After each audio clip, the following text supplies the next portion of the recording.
My name is Espinosa, and you're listening to 11, the official theater podcast.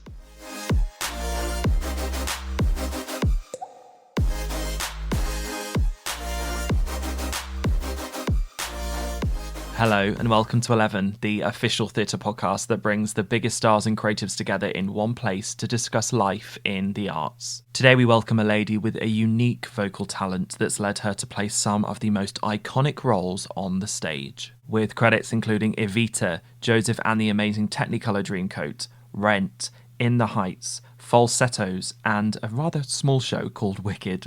Alongside originating the leading role in the new musical Brooklyn, her voice has launched her to international success and recognition. Here in an exclusive conversation, it's time to talk to Broadway's legendary vocalist about her fantastic vocal gift, how leading the final Broadway company of Rent completely changed her life, and why her time in Wicked made her feel like a real-life rock star. Also, why YouTube videos and performances online that you see filmed with that little camera and the comparison of Broadway performers actually harms the performances that we see on stage. It's time to get very personal and very honest with one of my all-time favourite people. I'm very excited for this and I hope you are too. It's icon Eden Espinosa on this, the next episode of 11, the official theatre podcast. Just to let you know, due to the COVID-19 global pandemic, Eden and I connected across the pond digitally, so please forgive any brief moments while we wait for the internet to catch up. Enjoy.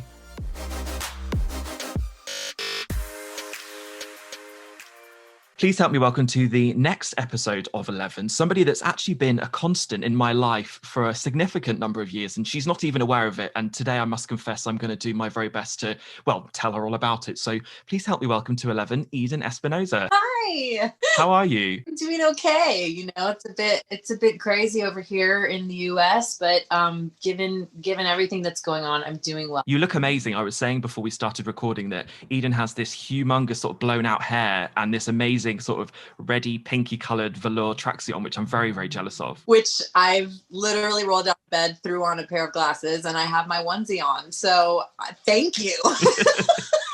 We're off to a good start, although I am wearing a very boring black t-shirt, so I do feel sort of not very dressed up. So I'm so glad this is a podcast because people would just be staring at you, as they would anyway. But I want to do just a quick public service announcement and just check on behalf of all the gays and girlies out there. How's the Eden Espinosa belt doing? Is it safe and well? It's safe and well. It's funny because I haven't really sang that much during the pandemic, and I'm not the type of singer that just sings every day. I mean, in the car maybe.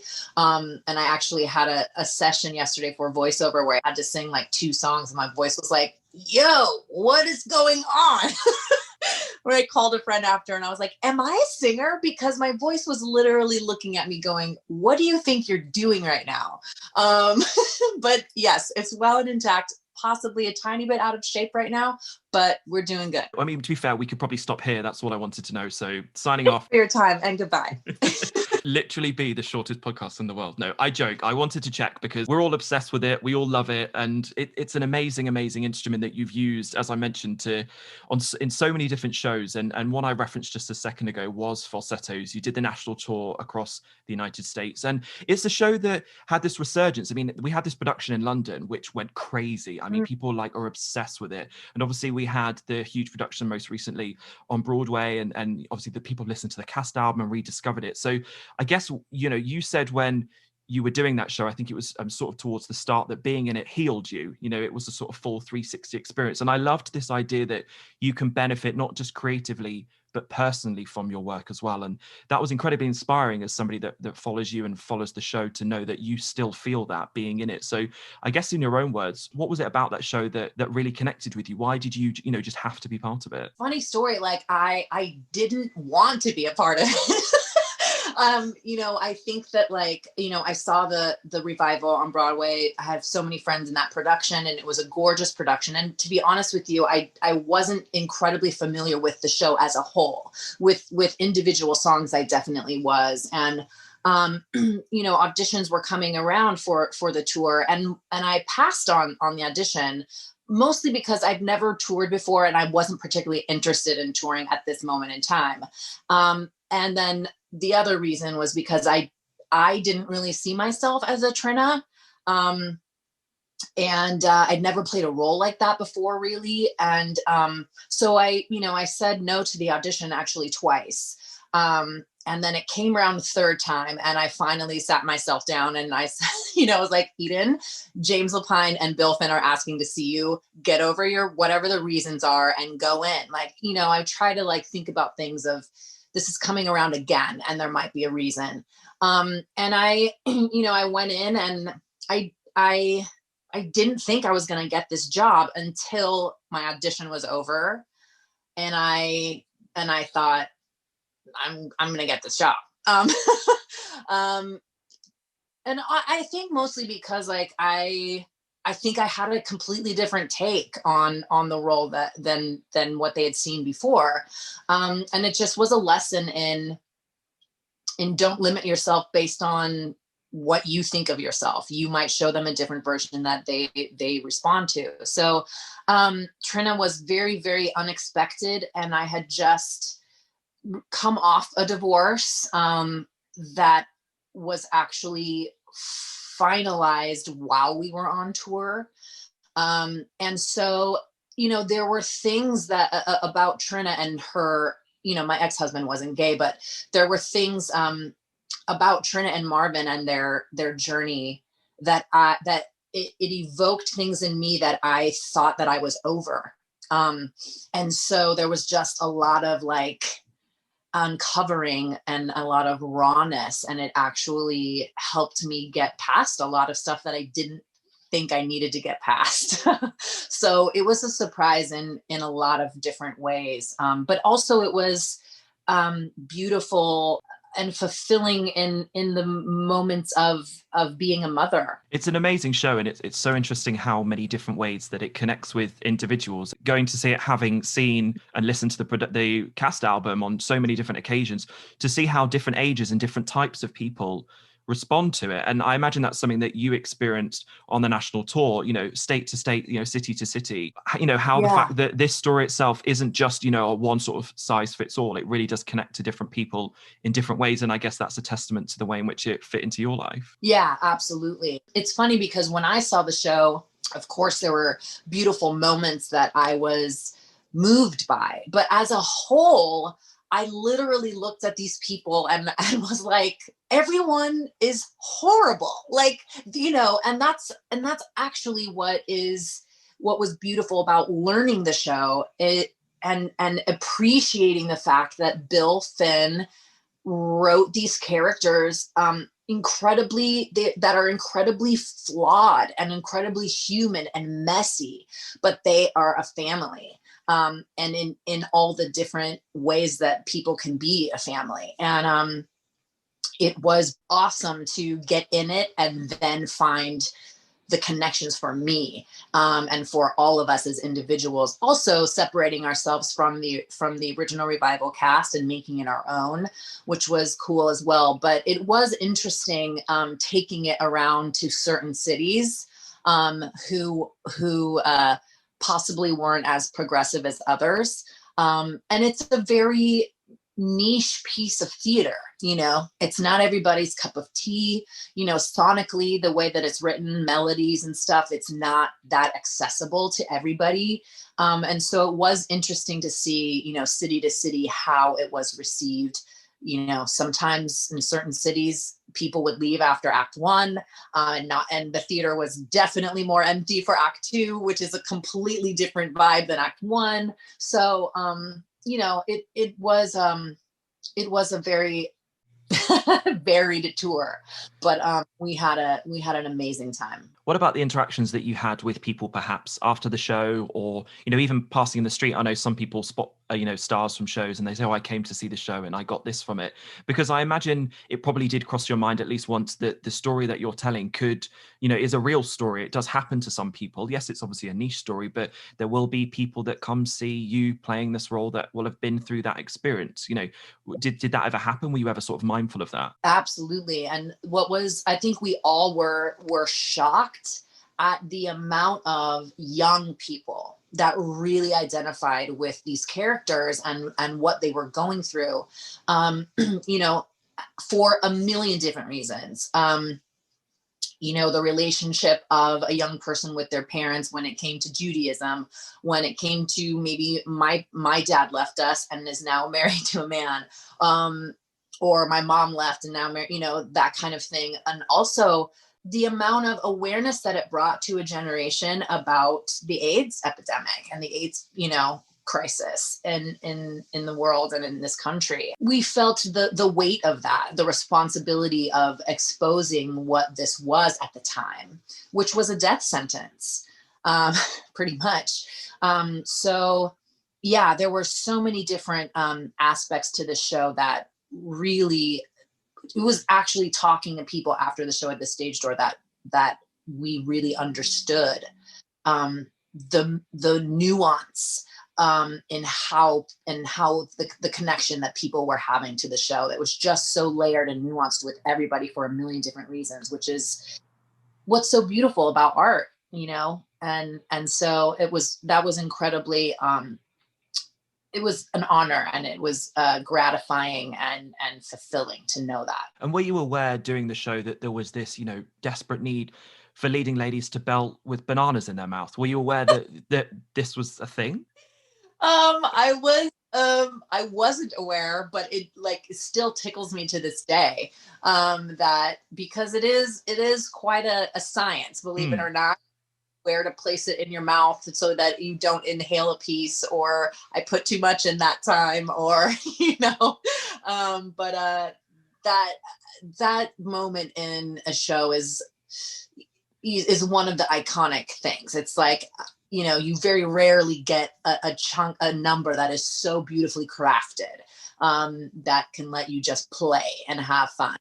It's so naughty, and it's probably going to make absolutely no sense to anybody that's never seen the show. Like, they'll think there's some form of very crude innuendo. I promise you it's not. It's quite literally a scheduled part of the show. It does make sense if you go see it. So this part, I can just imagine people going, what is he talking about?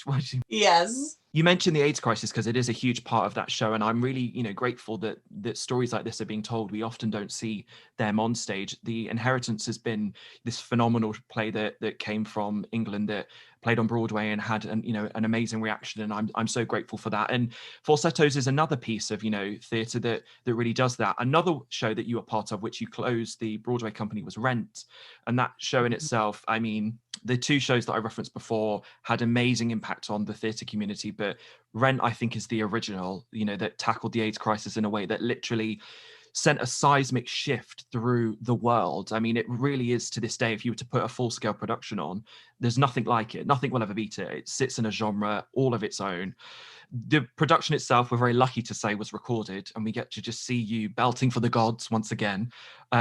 See you with this wonderful hair, and those leather pants and the white top, and it's just amazing. Were you aware when you were going in, just, it sounds cliche, but just how much of a big role and a big show it was? Or did you sort of have to, close yourself out from the outside world, or you probably just poo yourself? No, I was completely aware.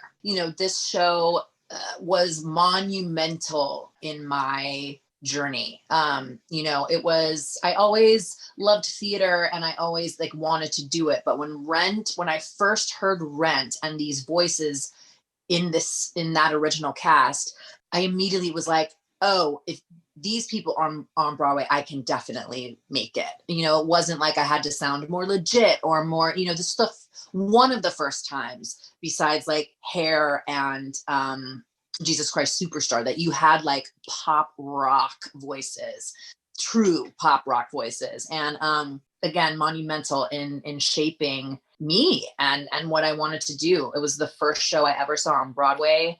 I definitely stage doored with and got all the original cast signature. And so when this opportunity came around, I also auditioned for the show 11 times when I was 18, 19 years old, never got it. Auditioned for the movie, didn't get it. And so when it came, I kind of resigned myself of all right, this dream isn't meant to happen. And so many of my friends were in the show and over the years, and this happened, and it wasn't an offer. I didn't have to audition, which is the first time that had ever happened in my career as well. It was yes, and this was before we even knew that it was going to be filmed. We didn't know at the time it was going to be filmed. I just thought, oh, I get to be Maureen in the closing cast on Broadway. The answer is yes. So it was a full circle moment, very emotional, huge dream come true. And then also to like, all I ever wanted to do was be Maureen, and to also have the link and connection to Adina, and to have been her standby on Broadway, and then to be the closing Maureen. It was just like a lot of connections and full circle moments that were just beautiful for me. Were you, or are you even one of those people that think if you put stuff out there, it comes back to you? You know, if you say to the world, I really want to play this role, then maybe perhaps it might do a 360 and come back to you, because there's been lots of different parts of your career that sort of happened. And I love the fact that you pushed away falsettos so much, but actually it ended up giving you more than you could ever expect from a job. And then 11 times for Rent, and obviously your connection to Adina, and, you know, that feels amazing, but that does also feel like it was always sort of meant to happen. Yeah, I strongly believe in that. But it's also about like acceptance and surrender, kind of. I'm very much, I've learned this the older I get, and the more time I spend in this career, in this industry, is like, what's meant to be yours will be yours, in the time that it's meant, that you're ready for it. And I'm very much a believer in roles teaching you what, and breaking you open, and always learning from connecting to that person, the character that you're playing. And so I always try to learn lessons and get something out of it, whether I know it's going to happen or not. So yeah, I mean, yeah, you're right. I have had several moments like that in my career, and I'm grateful that I've been open enough to receiving everything that I've been given. Did playing Maureen, having auditioned for it, I think you mentioned 11 times, fulfill what you wanted it to? Because I imagine sometimes with roles, it's perhaps doesn't quite live up to the, the height and expectation that you have. Was it everything that you wanted? Yeah, because, it's just like an incredibly special time. That group of people, we weren't all the typical people they would cast for those roles. Some of the people had done the show for years and years, but like at the very beginning and came back. I think we were all, with the exception of Adam Cantor, a little bit older than what would normally be cast in those roles. But it was just still to this day, the summer of my life. It was only 3 months that I spent in that show, but it was everything I wanted it to be, and more, and also we were given, that show at the time had been running for 12 years on Broadway, and we were given the freedom to put our own stamp on these roles, which, is always a gift. So to use a falsetto's term, it's still to this day very much a tight-knit fam. And I feel like Rent has the ability, no matter where you've done it in the world, it's like you have this instantaneous connection, where it's like with other shows, I haven't had that. So I think that Jonathan's words and what he wrote are the reason why that is, because his soul and his heart are very much woven into every word of that show, and you feel it.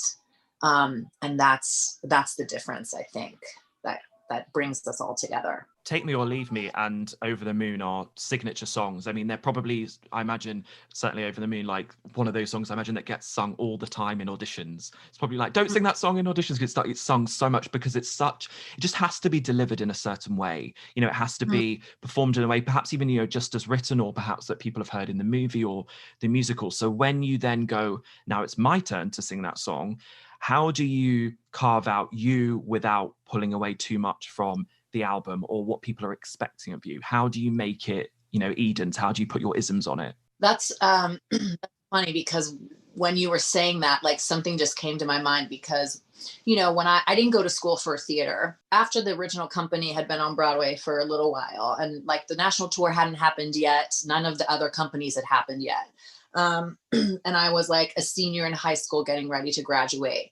And every time the woman that I'd make it past the first round into the second round. And I auditioned for that woman 11 times.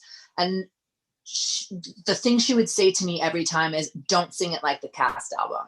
But at the time I had no training and I really didn't have the tools to like make it my own, because in my mind, I'm like, I'm doing it exactly like her and she has the part. So why aren't you giving me the part?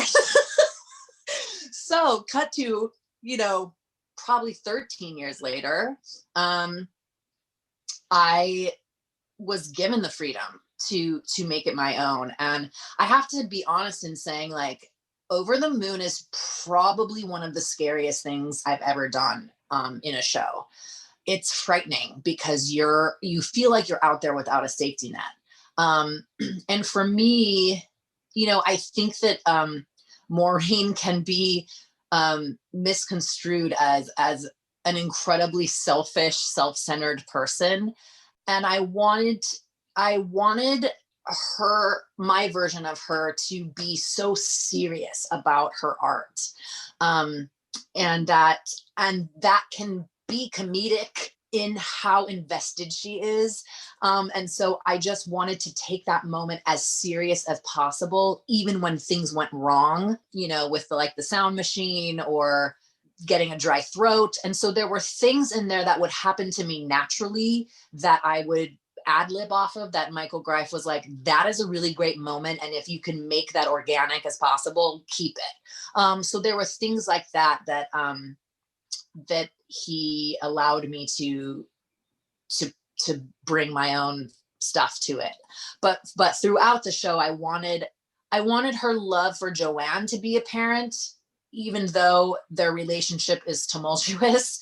And I wanted her love and passion for her performance art to be apparent. And if hilarity ensues through all of that, all the better. But I wanted her to be taken seriously, or she wanted to be taken seriously. I can only imagine the pressure of having your performance sort of cemented in history, because I do love the movie version. I think it's wonderful, but your production is the one that I watch, not just because I was fortunate enough to come and see the show, but because it's live theatre. And I just think, gosh, they're just, you know, those imperfections that you mentioned when things go wrong is actually sort of what makes live theatre exciting, because nobody else in the world is ever going to get the same performance that you just delivered, or, you know, the audience isn't going to have the same emotional or physical reaction to what you just did. And in a show like Rent, as it, you know, as emotional as it understandably is and powerful it is also a very fun show. And I think that's important to remember, that we are supposed to be celebrating life. Yeah, exactly. And it's funny because when I watched that, when I watch our movie, or, you know, our version, there are moments that that viscerally, like, I remember, because, you know, it was something that we all commented on. Almost every single Roger, Mark, Angel, Collins, Maureen, they were all there.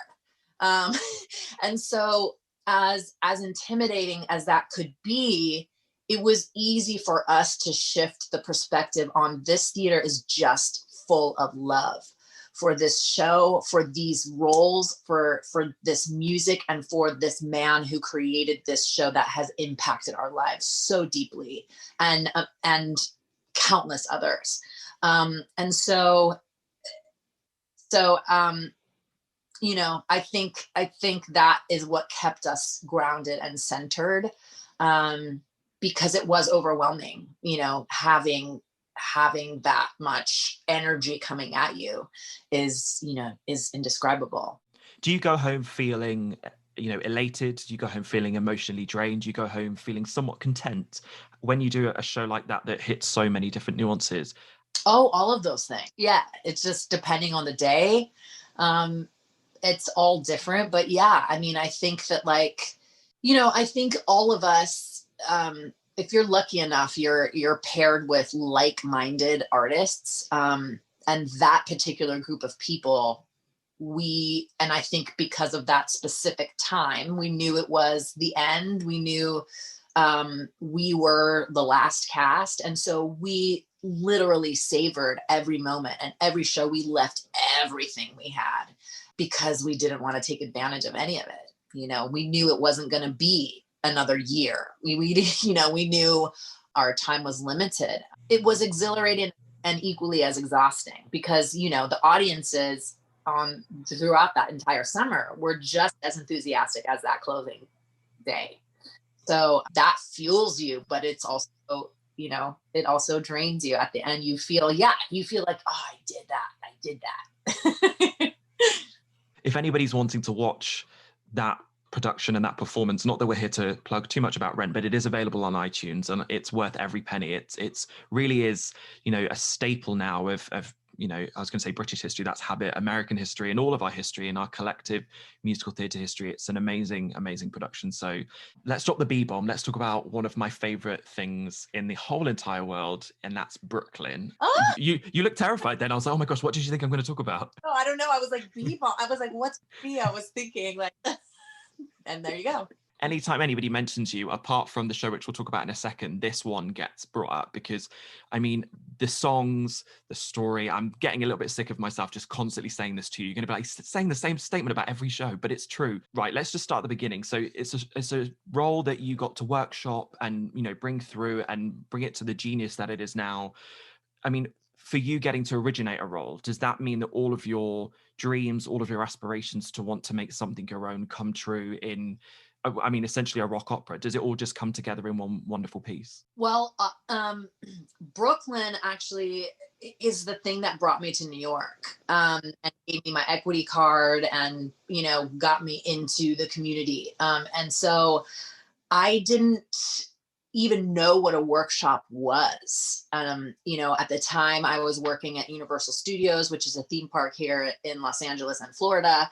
And I was doing a show called Spider-Man Rocks. And it was when Spider-Man was like huge, and it was a rock and roll, like stunt show, spectacular. And a lot of my friends were a little bit older, had come to New York and worked on Broadway and then moved back to LA. And so I always looked to them for guidance and advice. And I got a call from the casting director who had seen me a few times in LA for things. And he said, there's a workshop of a new musical and we haven't found what we're looking for in New York really. And we want to come to LA, and I want the team to see you.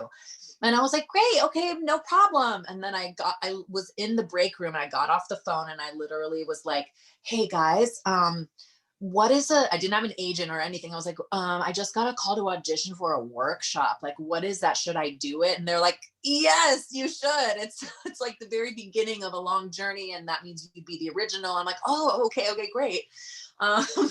So yeah, I didn't fully understand what it all meant to originate something. Because I was so young and was just like, yay, I get to do this thing in New York. So at the time I didn't fully grasp the entire concept of originating something. But obviously I do now. Yeah, it's a pretty big deal. I think it was a good call that your friends at Universal said in terms of taking it. I feel like, well done to your friends for saying, yeah, it's probably a day off that you should take. It's quite a smart move. Yeah, exactly. Once Upon a Time is an anthem now. It's yours. It belongs to you. You're on the album. We've all played it far too many times. If CDs was such a thing, I'd probably have to have 10 different copies because you just go back and much love to the rest of the songs in that show, but you do sort of, every show even has an anthem. When you get presented with material like that, apart from the fact you probably think, what a beautiful song, do you think, oh good Lord, why are they making me belt all the way up here? Why are they making me do this? Give me a rest. Yes.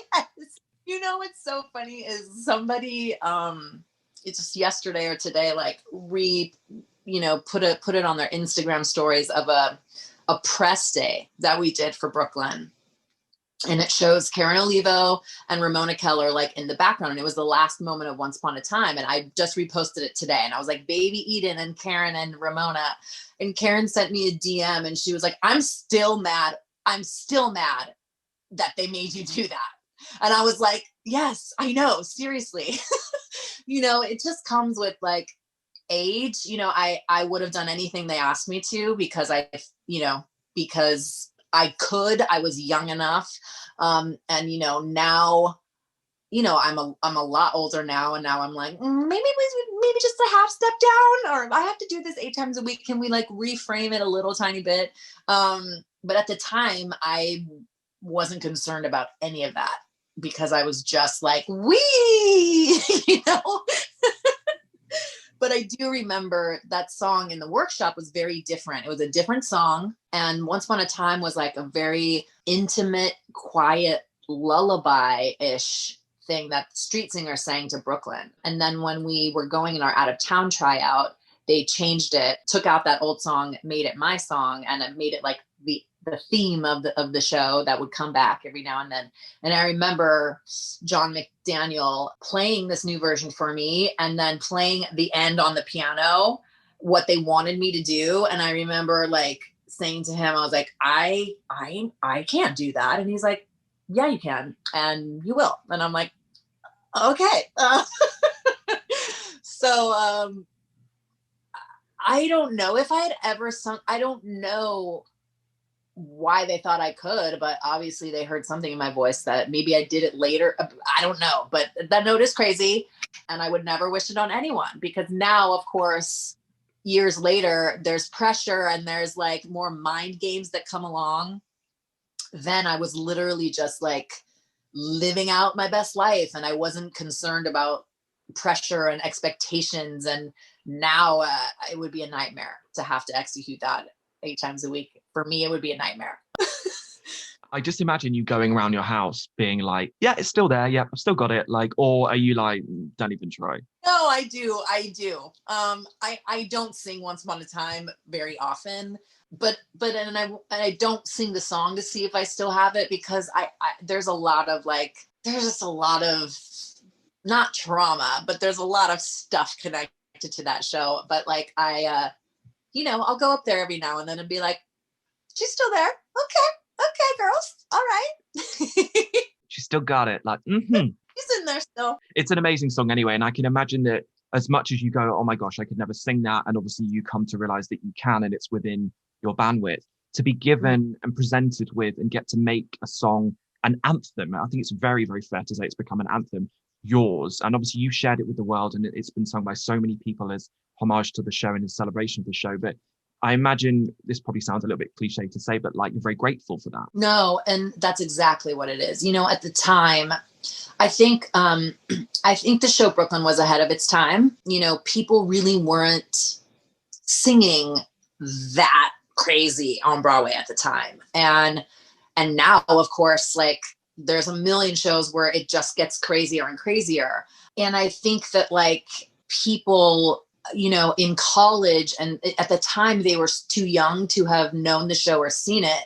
But the fact that people are still connecting to it, the fact that there was a production in the UK, and that people are still discovering it and it's touching them. And like the amount of people that I meet or message me that say like, this song or this show has helped me all these years later.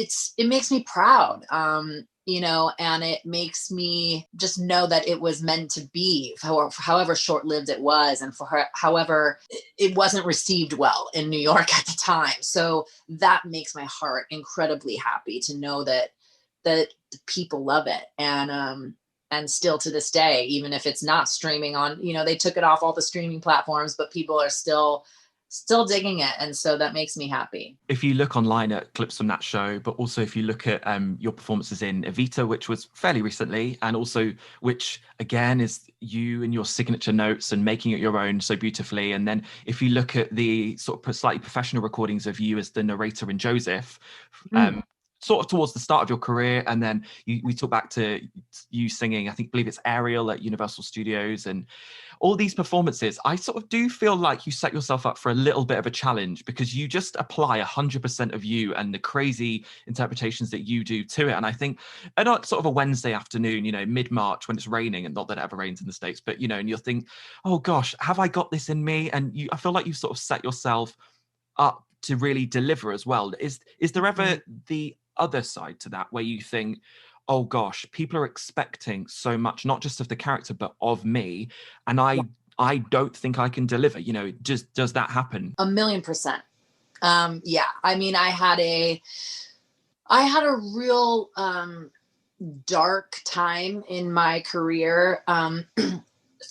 for a lot of years where I had to kind of like step back because I didn't go crazy, but I was paralyzed by what I thought people's expectations were. And it affected me. And it affected me obviously emotionally, but you know, I'm very much an empath, and my emotions can affect me physically in a very big way. So I developed a lot of tension and just bad shit when it came to singing. And like, I didn't want to sing for a very long time. And I stopped auditioning, and and because I mentioned earlier, like I didn't go to school for this. So I felt like I had reached a point in my career where I needed a skill set. I needed some tools to really help me cope with nerves and to ground me in the craft so that I didn't let my mind get away and affect me, because it was. And so, yeah, I took a 2-year acting program in New York at the William Esper Studio that literally changed my life and gave me a skill set to bring myself to things so authentically that I don't have to think about or worry about people's perspective of me. Because there's always going to be people who don't care for you or what you do. And the end of the day, it doesn't really matter. And so, yeah, I feel like once you hit a certain point, there's can easily get swept away at the result. You get very obsessed with the result in anything. And I had to get out of that quickly because I was sinking. And there's still moments of it. There's still, you know, but I'm like I said, I think the older I got, the more comfortable I got in me being a flawed human being. You know, that's the other thing, like with younger generations who were inspired by me and my voice, who have literally in skill and technique have surpassed me by far. And that is also a mind fuck of like comparing yourself to your younger self, accepting where you are at that moment and accepting the way that your voice changes and ages, and knowing that like I can still do what I did then, but like there's so much more. It doesn't sound the same because it's however many years later. And accepting that like I want to be a multifaceted, flawed human, and I always want to approach my work that way. And if it's not perfect, I personally am okay with that. Everybody might not be like, ooh, that's flat. Ooh, that was tight. Ooh, that sounded a little strained. Well, it's going to, because I'm not a robot. So that took me a long time to really be okay with that. But I feel like I've overcome a lot of that mind fuckery, and it's empowering at the end of the day for me. It's incredibly empowering to hear you talk about it as well. I mean, there are many people that have been brave enough to discuss the same types of situations or similar to the one that you just mentioned there. But I don't think that we do tend to have these types of conversations within the industry for, you know, a multitude of different reasons, both good and bad. I think some people see it as weakness. A lot of people see it as great strength, you know, in acknowledging the fact that, yes, okay, you have a completely different relationship with your voice now.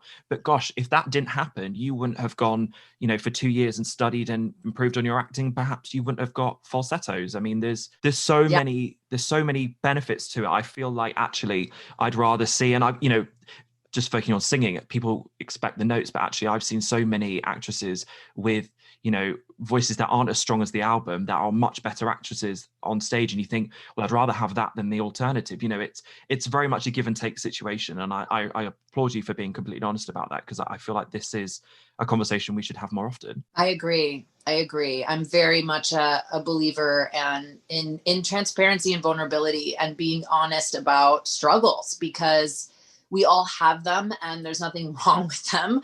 And of course, with the struggles comes growth and, you know, comes knowing yourself even more, which in turn just gives you more depth as an artist. So I'm happy to have the conversations about struggles and shortcomings anytime. stage. Danielle Steers, who stars in Six here, spoke about being slut shamed and having negativity brought to her being in because people compared it to the original. And I feel like this is a little very niche and unwanted pocket of our community that needs to sort of fuck off, basically. It needs to go. Yeah. And, you know, it's funny because like this was years and years ago, but I did a blog post about that same thing because there were a lot of things being said online about certain people's performances, you know, or like having done an 8-show a week gig and then doing like a New Year's Eve thing in the middle of Times Square in the freezing cold. And like, how dare you? Like, you know, because people so easily sit behind their computer screen and throw out these insults, but then you're waiting at the stage door asking for their autograph. Mm-hmm. So you have no idea what anyone's, you know, life has been like, what they're dealing with. And of course, they're not going to be like the person who does it 8 times a week because they're not afforded that opportunity. So, yeah, I just, you know, it's that thing of like, it's really empathy and compassion of just like, I don't understand. Of course, everyone has their opinions, but do you have to like say them online and tag the person in it? Because that is, I don't understand why you're doing that. Because you wouldn't say my face, you know, so it's funny. That kind of thing is, I don't really understand it. It's somebody just showed me this thing on TikTok just recently where this voice teacher was taking a YouTube clip of me and like dissecting it and just saying, oh, well, here there's a little too much weight and she's under pitch here. And of course, you know, she could have been tired. She could have this and that and the other. And so I'm like, so then why are you taking a clip of a moment and dissecting it for why? And then you know, I have an account on TikTok, but I haven't done anything, but like I'm tagged in it. And so it's like, so you wanted me to maybe take your advice as a voice teacher? I don't understand this. It's just a very weird thing. And that's part of why I talk about it, because, you know, when I was just starting to come out, you know, come up in the industry on Broadway was right when social media was, right when YouTube was blowing up, right when chat boards were happening. And so as I was doing more and more roles, more and more cameras and my live concerts and stuff like that, you just become more and more aware that people are going to put this online and they're going to say whatever the fuck they want and not think about me. And it's literally feels like someone's choking you. And it's awful. Again, I'm not saying that I'm going to be everyone's cup of tea. You're totally entitled to your opinion. I just don't fully understand why you're tagging me in it. So I don't think I'll ever fully get that, but who knows? It's part of the culture, and of course it's going to happen. But also, if anybody's going to know that something isn't totally perfect, it's you. You're the person singing it. Like duh. Yeah, of course. Yes, I'm very well aware. I have ears. I am present. Thank you very much. Also, I'm not a CD, and I haven't been through a desk, so like just back it up a bit, you know. Yeah. Oh, I thought this feels like therapy. I'm like musical theatre, social media therapy. Something that a friend of mine said, oh my God, I said to her, I'm talking to Eden, and she was like, you have to ask her about Tangled Adventures, because like, oh my gosh, like this world, I mean, going into getting to voice this role and getting to be, you know, immersed in this universe. I mean, apart from all of the questions that I know you've been asked a million times, it just looks like really good fun. It is. It was. Every moment was an absolute dream come true. I've always wanted to voice a character for Disney. And the fact that, you know, I had auditioned for the movie for Tangled. I had auditioned for Frozen.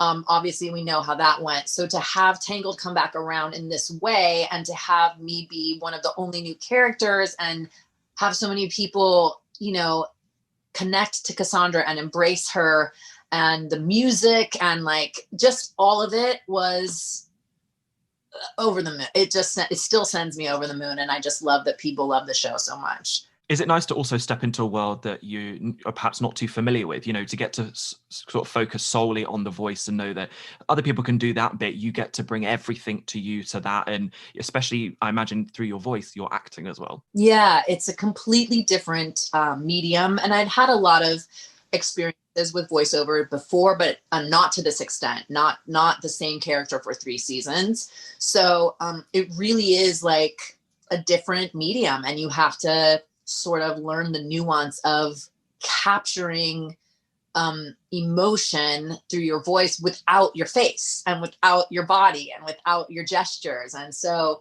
I learned so much over the 3 seasons voicing Cassandra, and also, you know, you're never in the same room as people, but you know, sometimes having Zach or Mandy's voice to work off of like was just amazing, because they have more experience than I do. But also super cool that all the new characters were from the Broadway community, you know, James Monroe Iglehart, Jeremy Jordan, Laura Benanti, Gavin Creel.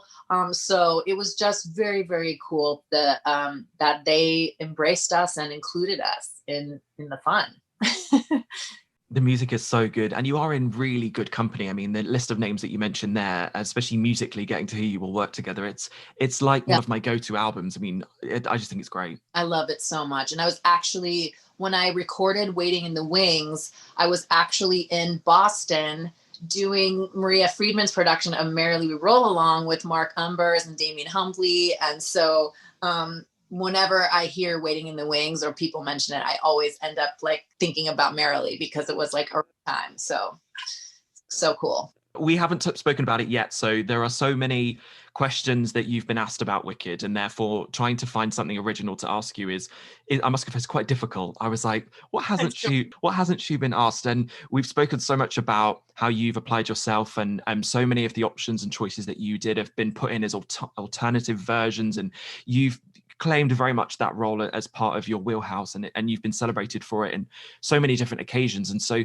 when I was trying to think of stuff that I wanted to ask you, I was sort of curious as to what you felt the woman who performed that role when you were in the, you know, the final stages of playing Elphaba, what would the girl that first started off think of her? What do you think she would think of the different productions, performances, you know, from going as a standby with Adina through to full time, traveling everywhere? What would she think of the journey that you went on with Wicked? Oh my gosh, that's such a good question. I think there would be nothing but pride, because I think because I spent so much time playing that role, and at such formative years for a young woman, like I played it from 25 to 32, always coming back after having left to do another project. And then I would come back and do it for a little bit, leave, do something else and come back. But I think that like, it was really my contact with Joe, and having Joe Mantello, who directed it, and having been there in the very beginning, and having him really, really kind of take me under his wing and give me the permission. You know, it's funny when you're younger and you start with a show as a standby. And I remember the first time that I was going to do the role without being the standby. It was only going to be for a six week period on the national tour. And I remember him saying to me, you know, you're not the standby anymore. And you can put your own, you know, not that when you're a standby, you have to copy what you don't have to do an impression of that person, but you're not fully at liberty to completely put your own spin on it. And so every time I came back, I feel like I would evolve into a better artist, and a more nuanced. So by the time I was done doing the role, I almost felt like it almost felt out of body, in the sense that like I knew my version of Elphaba so well that I could react to anything that was thrown at me, anything that went wrong. I was just kind of like in the Matrix. Which was very cool. Very, very cool. So I think that like that younger woman would look at that journey, and I don't know if I would have believed I would have gone to the depths that I did, but I think I would just be like, what? I think she would look at me and just go, whoa. And I'm proud of you, for taking it to the depths that I did, because I really I really did. I learned so much from playing Elphaba for that long, and I'm very, very connected to her still. I think it's a testament to the different productions and the fact that Wicked could never let go of you and always wanted to welcome you home, that you really did embrace that role. And I think, as much as I joke about, the choices and being obsessed with your voice and the fact that you completely made it your own, I do think that is what makes you so special, is because you do have a real sense of ownership over it, which is why it's somewhat surprising when I hear that remark from, I think you said it was Joe, that said, you're not the standby anymore. I can't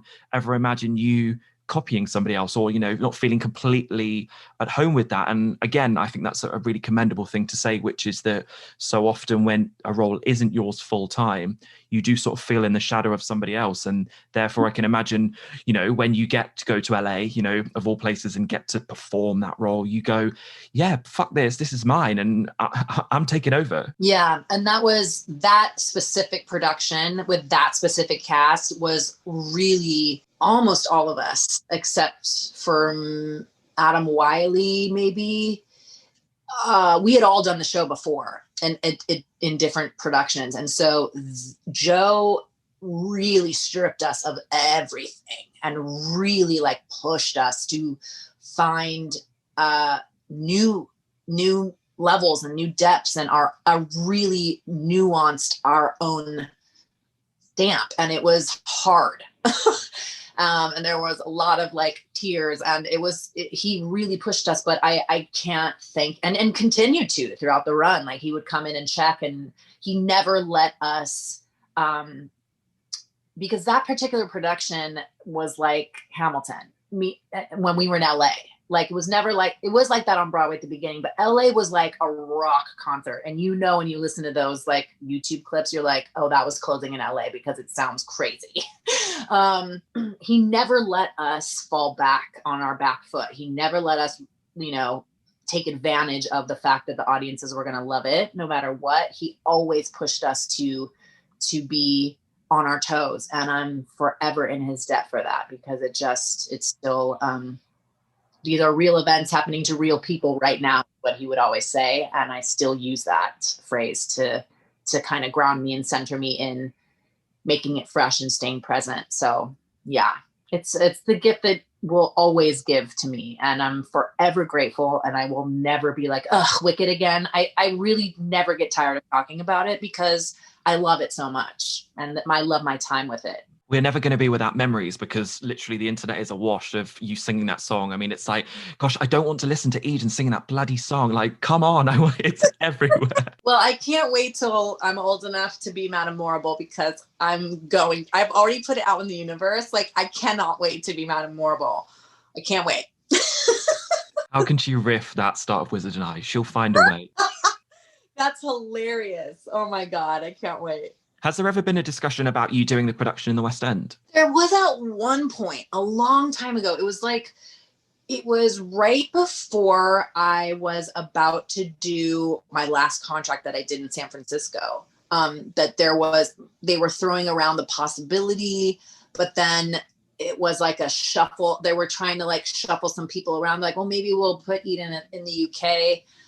But then and then I ended up doing San Francisco. So I was thrilled at the possibility, and I was hoping that it was going to work out. But I know that also it was like I was just about to get married, like I was getting married in a few months, and like there was a bunch of stuff happening that it didn't end up panning out. One day I hope something in London, on the West End, and I miss my time there. I did Lizzie a few years ago there at the Greenwich Theatre, which was a blast. And so I hope to get back there. I love it and I miss it so much. We miss you, and it was actually going to be my final question, but you sort of very carefully and you managed to answer it for me, which is very good work. So thank you for that. Is just the possibility of us having you here for a prolonged period of time. And the British writers at the moment, I must confess, are coming up with some pretty extraordinary work. It's sometimes can feel a little bit USA heavy, where we're like, why are all the good writers there? But I mean, the success of Six is ridiculous. It's gone global, and UK writers really are sort of upping their game, and it's wonderful to see. And I look forward to seeing what the pandemic has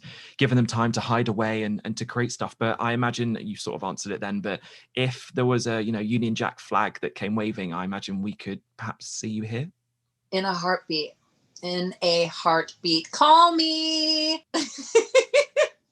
I love that. Well, I'm going to hold you to that because it would be pretty extraordinary to have you here. And I know that there are going to be lots of my friends who are going to pretty much collapse when they find out that I've had this real opportunity and luxury to get to spend some time with you today. So thank you so much for that. And I should say some of the other things I want to talk to you about, which we've literally been talking for over an hour, was talk about your amazing album. So when you've listened to this podcast, please go and listen to Ian's albums because it's extraordinary. And I'm so glad. They say, don't meet your idols, but I'm so glad that we got the opportunity to do this today. So thank you so much.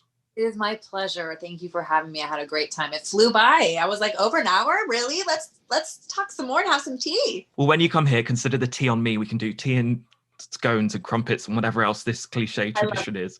And I'll make you bell all the way through your order. There we go. I'll give to receive.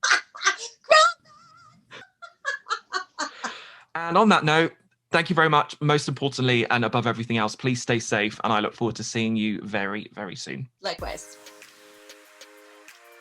You've been listening to 11, the official theatre podcast. Find out more about 11 at club11.london or via our official social channels.